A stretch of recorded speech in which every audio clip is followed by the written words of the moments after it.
आप लोगों को हम 3 गो टॉपिक के बारे में बता चुके थे। थर्मोडायनेमिक्स जो स्टार्ट हुआ है, जिसकी हिंदी होती है ऊष्मागतिकी, इसके बारे में इधर दूंगा, ये बहुत महंगा है। तो हम और बता रहे थे कि थर्मोडायनेमिक्स जो होता है उसमें हम स्टार्ट किए थे हम, तो अप्रोक्स 3 गो टॉपिक हम आप लोग बता चुके हैं। तो वो जो टॉपिक हम ये बताएं, यह बेसिक टॉपिक कहा जाता है। अर्थात सबसे पहला टॉपिक हम आप लोगों को बताए थे सिस्टम के बारे में, याद है ना आप लोगों को सिस्टम। इसके बाद हम आप लोगों को सराउंडिंग के बारे में बताए हुए थे, ओके। इसके बाद हम लोग बाउंड्री के बारे में स्टडी किए हुए थे। तो ये तीनों टॉपिक हम आप लोगों को समझा चुके थे, ओके। एक काम हुआ, उसको और उधर तक खींच दिए, इस पर लाइट आ रहा है। अब हो गया, अब आप लोगों को दिखाई भी दे रहा होगा कुछ। हाँ, अब तो देखिए, तो यहाँ पे इन तीनों टॉपिक्स के बारे में हम आप लोग बता चुके हैं, और सिस्टम के बारे में भी हम आप लोग बता चुके हैं, और सिस्टम को मेनली 3 भागों में बांटा गया था, ये भी हम आप लोग को बता चुके थे। एक भाग के बारे में हम बताए थे open system, and other part is closed system. इसका थर्ड पार्ट जो था वो था आइसोलेटेड सिस्टम था। तो इस तरह से इसके तीनों टाइप्स के बारे में हम आप लोग बता चुके थे। अब यहाँ पे हम लोग सराउंडिंग के बारे में स्टडी किए थे, इसका कोई पार्ट नहीं होता है, ये हम आप लोग को बता चुके थे।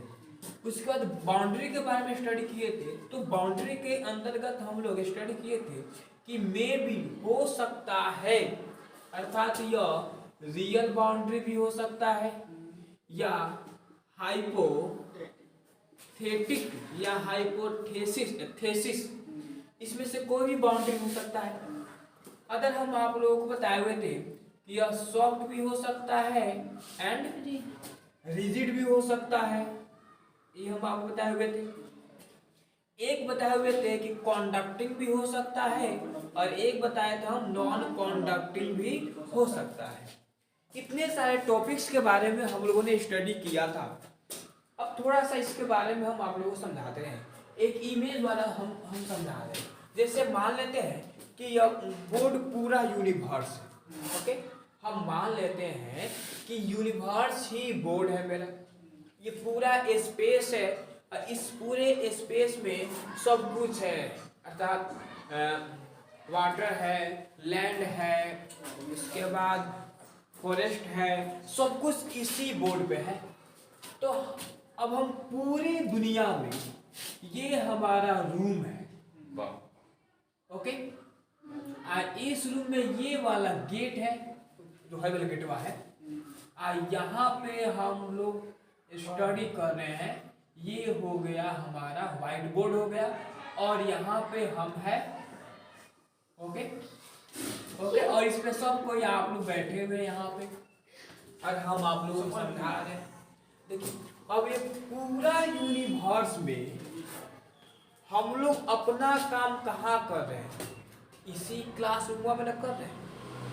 तो इसी क्लासरूम को हम लोग क्या कहा देंगे, सिस्टम कहा। ये जो क्लासरूम है, यह किसी लेयर द्वारा बाउंडेड किया हुआ, अर्थात यह कोई 4 दीवारी जो होंगी, अब उसकी 4 दीवारी हो चाहे 3 दीवारी हो, चाहे कितना भी वहां पे हो वाल्स हो, वह एक एरिया को क्लासिफाई की हुई रहती है कि हाँ, इसी एरिया के अंतर्गत हम पढ़ाते हैं।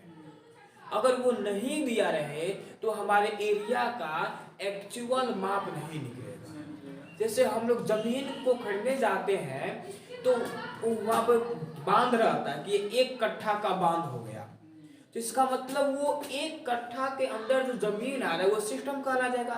जो उसका बांध है उसे बाउंड्री कहा देंगे। और ऐसा ही इस रूम का बांध अगर पूछा जाए तो ये वाल हो जाएगा, ये दीवार कहलाएगा। तो इसे हम लोग कहते हैं क्या हुआ, ये बाउंड्री है। अब इन दोनों को छोड़कर बाकी जितना यूनिवर्स में बच गया, उस सभी को हम लोग क्या कहते हैं, सराउंडिंग कहते हैं। अब ये बाउंड्री जो है, ये 3 तरह के हो सकते हैं। रियल, अर्थात हमें जो दिखाई दे, इसे छू सके, इसको तोड़कर और घटा सकते हो, बढ़ा सकते हो। जैसे दीवार की बात हो रही है तो हम इसे छू सकते हैं कि नहीं? यह रियल है। ओके, तो यह बाउंड्री की बात करेंगे, ये बाउंड्री रियल कहला जाएगी। एक होता है हाइपोथेटिक होता है, या इसी कहते हैं हाइपोथेसिस भी कहते हैं हम लोग। तो इसका मतलब होता है कि इमेजिनरी होता है, जो हमें दिखाई नहीं देता है। एग्जाम्पल में जो है समुद्र जो होता है, उस समुद्र के अंदर तो वाटर रहता है, तो उसका ऐसा ही ना बांध रहता है उसका समुद्र का, लेकिन ऊपर की ओर बांध नहीं रहता है, पानी इतना ही रहता है, उसके ऊपर कोई बांध वहां पे नहीं रहता है कि हाँ इस बांध के नीचे पानी है और इस बांध के ऊपर कुछ भी नहीं है। तो वहां पे हम लोग इमेजिन करते हैं, हम वहां पे आभासी अर्थात हम वहाँ पे एक वर्चुअल वहाँ पे बाउंड्री बताते हैं कि हाँ ये पानी का ऊपरी सतह हो गया, इसके नीचे ही पानी, इसके ऊपर पानी नहीं है। इसका मतलब हम जो वहाँ पे सोचे कि पानी का लास्ट लेयर यही है, उसी लेयर को हम लोग यहाँ पे हाइपोथेटिक बाउंड्री कहते हैं या हाइपोथेसिस बाउंड्री कहते हैं। आगे समझ में? तो ये बाउंड्री दिखाई नहीं देता है, हम लोग सोचते हैं कि हाँ यहीं तक उसका एंडिंग है। मतलब एक कंपोनेंट का एंड होना और दूसरा कंपोनेंट का स्टार्ट होना, तो वो जहां पे एंड होता है और जहां से स्टार्ट होता है, तो बीच के रीजन को ही हम लोग बाउंड्री कहते हैं। और जो नहीं दिखाई देता है उसे हाइपोथेटिक बाउंड्री के नाम से कहते हैं। और जो दिखाई देता है उसे दीवार हो गया, ये अल्वेस्टर हो गया। तो इसके इधर का एरिया हम लोग का रूम है, अब फिर इसकी उधर का अलग एरिया हो गया, वो तो हम लोग का रूम नहीं है। तो ये भी सिस्टम है, वो भी सिस्टम है। तो उसमें जो व्यक्ति जो काम करते होंगे वो उनके लिए सिस्टम कहलाएगा। हम लोग इसमें काम करते हैं, ये हम लोग के लिए सिस्टम हो गया। तो दोनों सिस्टम को आइडेंटिफाई करने के लिए बाउंड्री बनाया गया। तो ये दिखाई दे रहा है तो बाउंड्री है, लेकिन उधर तो दिखाई नहीं दे रहा है, तो हम लोग अंदाज लगाते हैं कि हाँ वहां से उधर बाहर हम लोग का नहीं है, उसका अंदर ही हम लोग का है। तो जहां पे अंदाज लगाया या हमारा एरिया जहां पे खत्म हुआ, दूसरे का एरिया स्टार्ट हुआ, उस एरिया को हम लोग हाइपोथेटिक बाउंड्री कहते हैं, जो हमें हम इमेजिनेशन करते हैं। उसके बाद हम सॉफ्ट बाउंड्री की बात यहाँ पे करते हैं। सॉफ्ट बाउंड्री होता क्या है? जैसे हम एग्जाम्पल आप लोगों को ये बताए थे कि बैलून होता है, छोटा सा होता है, हवा भरते जाते हैं, उसका लेयर बड़ा होते जाता है। तो वो लेयर जो होता है ना, बाउंड्री का काम करता है। उसके अंदर हवा है, उसके अंदर को हम सिस्टम कहेंगे, उसके बाहर को सराउंडिंग कहेंगे। तो सिस्टम को, सराउंडिंग को सेपरेट करने वाले कंपोनेंट को बाउंड्री कहा जाता है। तो वो ऐसा लेयर है, वो ऐसा बाउंड्री है जो अपनी आकार को चेंज कर रही है, तो हम लोग सब कहेंगे। एक होता है रिजिड बाउंड्री होता है, जैसे हाई हो गया, बाउंड्री हो गया, ये अपना शेप नहीं चेंज करेगी, ये अपनी ये आकार अपना चेंज नहीं करेगी। इसमें हम कितना भी लगाएंगे ना फोर्स, रेक्टेंगल है तो रेक्टेंगुलर रहेगा। ओके, ये नहीं कि ऐसे है तो हम लगाए ना तो ऐसे हो गई, एरिया इंक्रीज कर गया, ये ऐसा नहीं होती है। इसका मतलब हुआ क्या कि पूरा स्ट्रेट ही यहाँ पे रहेगा। ओके, तो इसे हम लोग रिजिड कहेंगे, जो हार्ड होता है, ये हो गया। उसके बाद यहाँ पे हो रहा है कि conducting boundary and non conducting boundary. तो कंडक्टिंग बाउंड्री में क्या होता है कि जो हीट और इलेक्ट्रिसिटी को कंडक्ट करने का काम करती है उसे कंडक्टिंग बाउंड्री कहते हैं। और जो हीट और इलेक्ट्रिसिटी को कंडक्ट करने का काम नहीं करती उसे क्या कहते हैं? नॉन कंडक्टिंग बाउंड्री कहते हैं। ओके, अब देखिए, अब इसका मतलब क्या हुआ कि हीट और इलेक्ट्रिसिटी को कंडक्ट करने का काम कौन करती है? मेटल्स करती है, धातुएं करती हैं। इसका मतलब जो बाउंड्री मेटल का बना हुआ रहता है उसे हम लोग कंडक्टिंग बाउंड्री कहते हैं। एग्जांपल में ऊपर अल्वेस्टर है कि नहीं, यह भी एक बाउंड्री है। तो यह इलेक्ट्रिसिटी को पास करती है, हीट को भी पास करती है, तो इसे हम लोग कंडक्टिंग बाउंड्री कहते हैं। इधर तो दीवार है, तो ये है, तो ये इलेक्ट्रिसिटी को पास नहीं ना करेगी, तो इसे हम लोग नॉन कंडक्टिंग बाउंड्री के नाम से। अब ये बताइए लोग, क्या इसमें कोई दिक्कत है आप लोग को? तो यही टॉपिक्स हम आप लोगों को इसके पहले वाले वीडियो में हम बताए हुए थे। अब इसके बाद हम लोगों को ये जानना है कि थर्मोडायनेमिक्स जो होते हैं उसके दो एबिलिटी होता है। ओके, अब दोनों एबिलिटीज के बारे में हम लोग यहाँ पे स्टडी करना है। ओके, तो इसको इरेज कर रहे हैं, फिर आगे पढ़ा रहे हैं। आए लोग अब स्टार्ट किया यहाँ पे। अब चलिए, अब यहाँ पे हम लोगों को एक न्यू टॉपिक स्टार्ट करना है, जिसे हम लोग क्या कहते हुआ properties of thermodynamics, not theorem, dynamics. इसमें थ्योरम नहीं आता हुआ।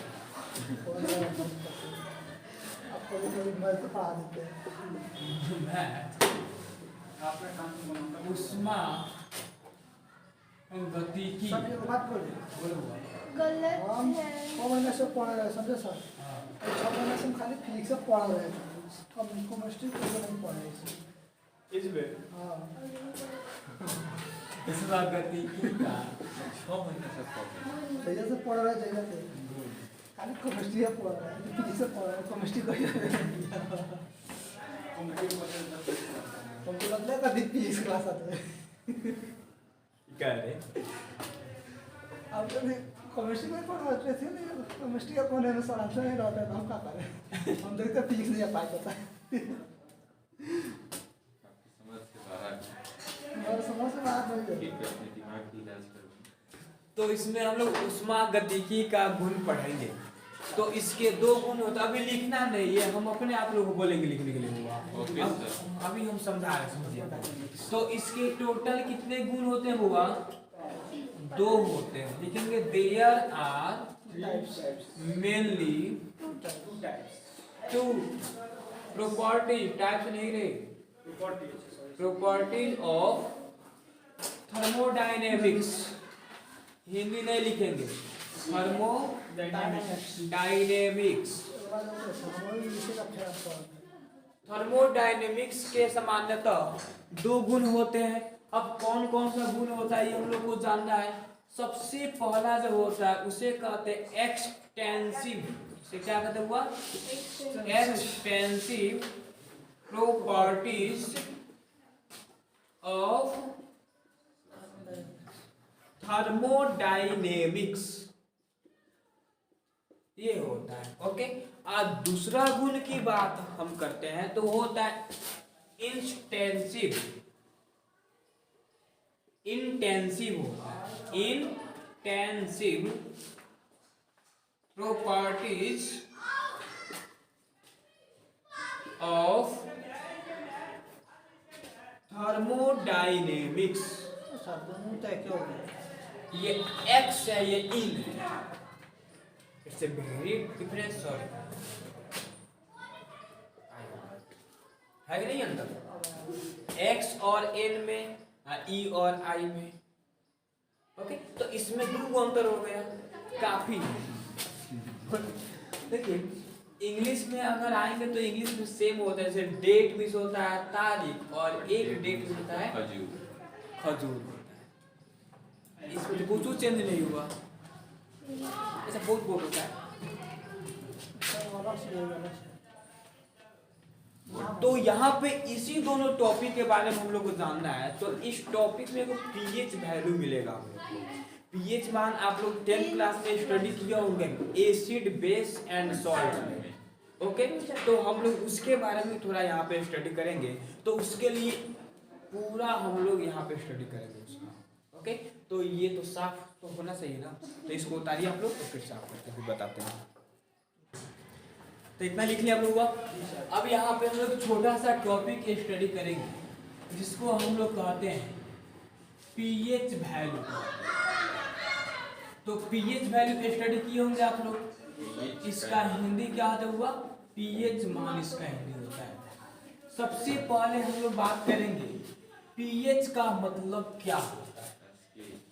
तो ये पीएच जो होता है ना, ये स्केल को इंडिकेट करता है, जिसका अगर आप मीनिंग की बात हम करते हैं तो ये कहता है power of hydrogen. Power of hydrogen, इसका मतलब हाइड्रोजन की पावर को ये इंडिकेट करता है, या इसी को हम लोग ऐसे भी कह सकते हैं पोटेंशियल, पोटेंशियल ऑफ हाइड्रोजन। मतलब हाइड्रोजन के अंदर जो हाइड्रोजन का जो गुण है, एबिलिटी है, शक्ति है, उसी को इंडिकेट करता है पीएच स्केल। अब यहाँ पे पीएच कहने का मतलब ये नहीं हुआ कि सिर्फ हाइड्रोजन को ही पता है। पीएच जो होता है ये दो तरह के आयनों को इंडिकेट करता है। एक होता है हाइड्रोजन आयन और एक होता है hydro oxide ion.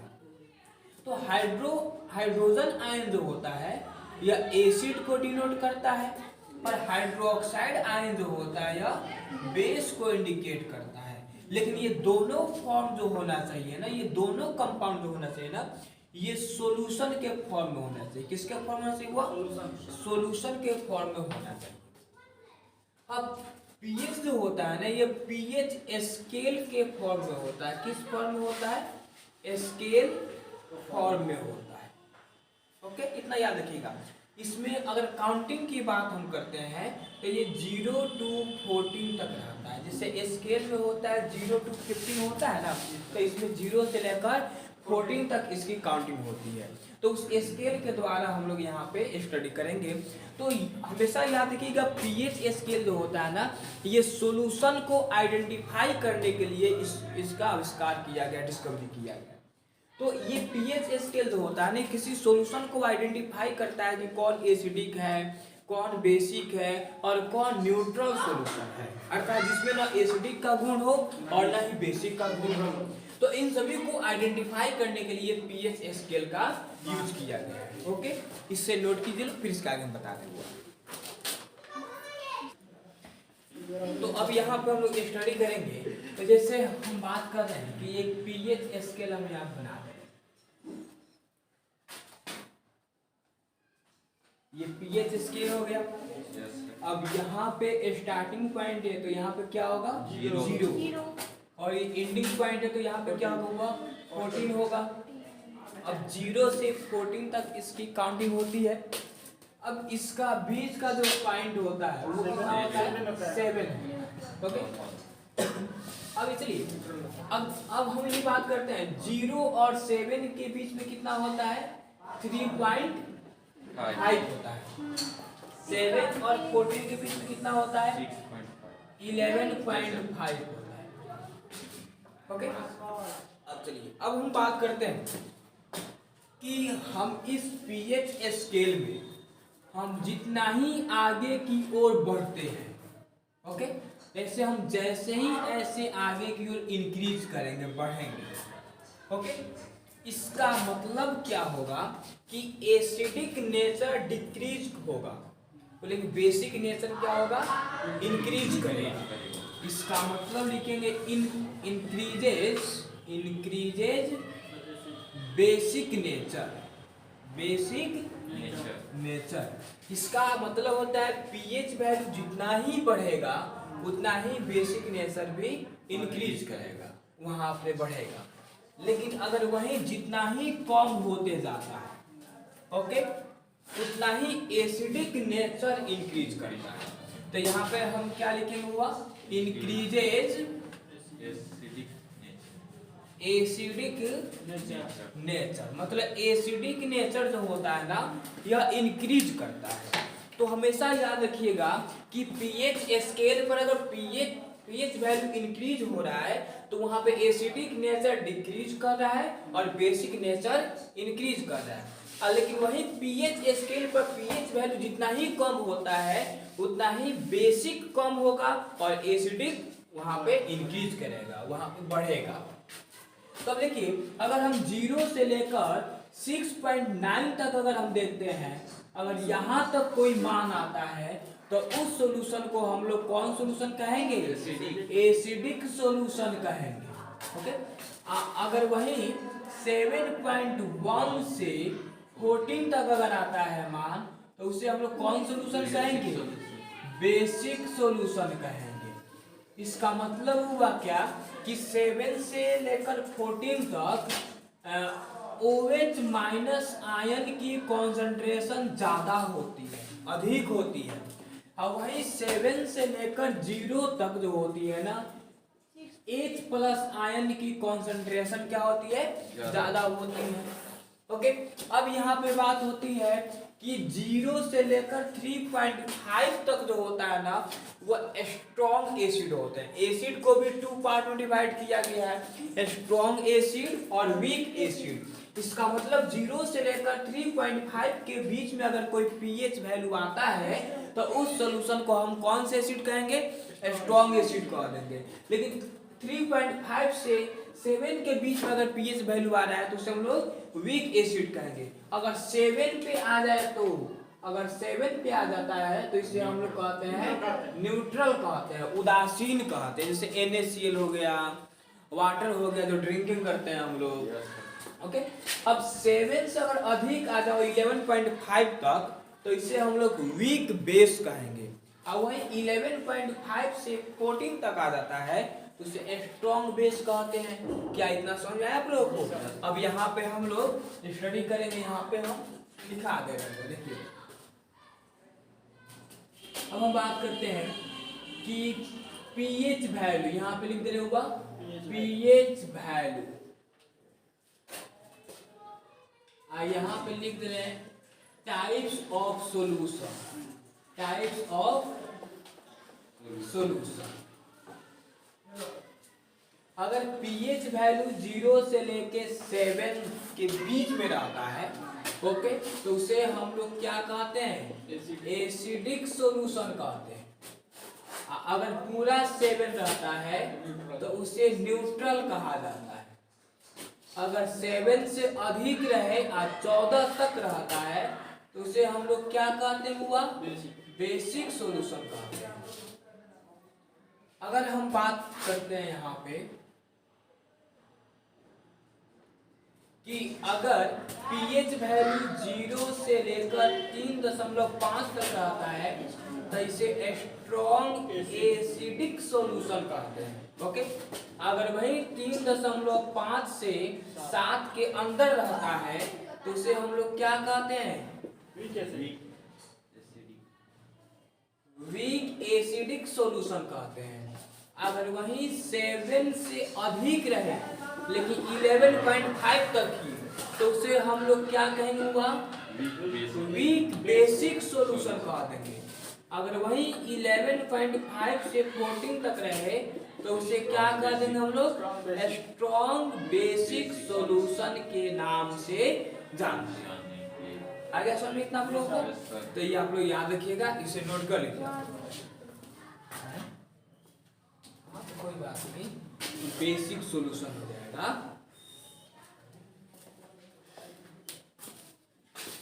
Strong basic, weak basic, okay ठीक है, इसको लिख लीजिए आप लोग। हो गया, इतना इतना लिख लिया आप लोग। अब ये जो दोनों एबिलिटी जो था उसका डेफिनेशन हम लोग कल स्टडी करेंगे और उसके कुछ नेचर्स के बारे में स्टडी किया जाएगा। ओके ठीक है, फिर हम लोग मिलते हैं कल, फिर बात किया जाएगा।